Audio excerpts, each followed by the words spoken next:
I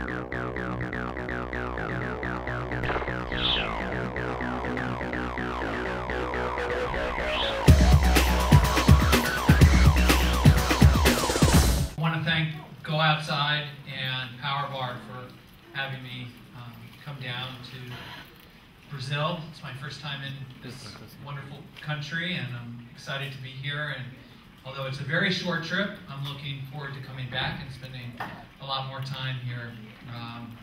And I hope that the sun won't be out next time I'm here.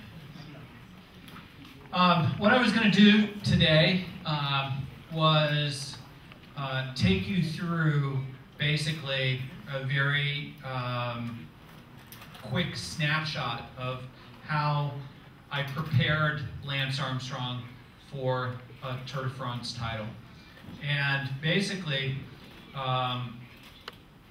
for those of you that know, I had been coaching Lance for a very long time, since actually 1990, when he was just 17 years old, and have worked with him through his first World Championship title in 1993, and then through his fight with cancer and his victory over cancer and his 7 Tour de France victories.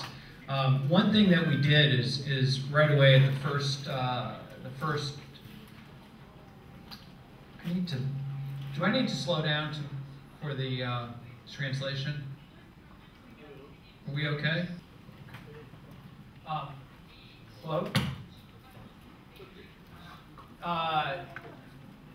One thing that we did with Lance when we got the first victory in 1999, we charted basically every aspect of his training and his nutrition, and we were able to create a very comprehensive model in which to prepare Lance for future Tour de France victories. And we always went back to basically the same model and followed the same model in 1999 all the way through his 7 Tour de France victories.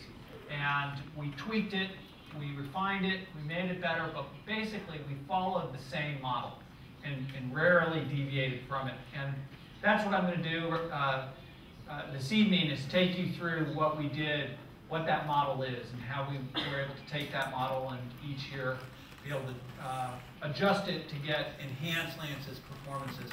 At the end of the presentation, I'm happy to answer questions, any questions you might have about Lance, any of his Tour de France victories, or any of the other elite athletes we work with at Carmichael Training Systems.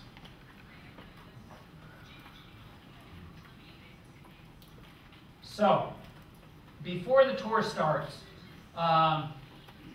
one of the most important aspects of any Tour de France athlete is the physiological testing, because really, you know, the athlete is the engine on top of the bike.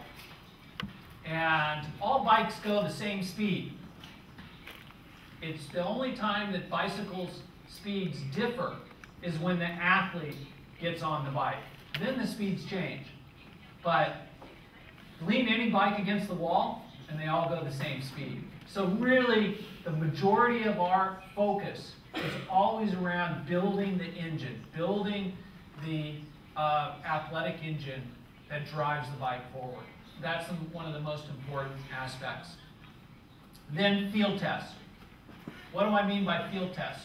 We need to always, although we lay out a very detailed training program for Lance, from the beginning all the way right up to the Tour de France, every mile, every kilometer, every pedal stroke, every climb, every calorie he eats is charted right to the Tour de France. But we need to always know, is he tracking right? We need to have a monitoring agent to be able to see, do we need to adjust the training? Do we need to increase the intensity of the training, change the volume of the training? So we do that by field tests. Very short, non-invasive ways that we can be able to test how he's going. Because Nobody can lay out a training program and take an athlete from point A to point B perfectly without some way to monitor it, some way to know, do I have the intensity right? And it will change. No athlete just goes from point A, perfect ascending curve, getting stronger, faster, more powerful all the time. There's always plateaus, there's dips, there's contradictions in your training, there's injuries, there's all kinds of things that can throw an athlete off course. Although it looks perfect, when you look back at Lance's performances over 7 years, it looked beautiful. But behind the scenes, there was a lot of adjusting and a lot of changing along the way. One of the things that I see now in the world of training is the idea that you can just get a training program and follow a training program and you're going to be in perfect shape come a big athletic event. Well, that really, if you do that, it might work, it might not, because there's some fundamental principles that govern training. All training, whether it's for cycling, running, rowing, surfing, anything, there's these fundamental principles that will always govern training. And one of the fundamental principles is individuality.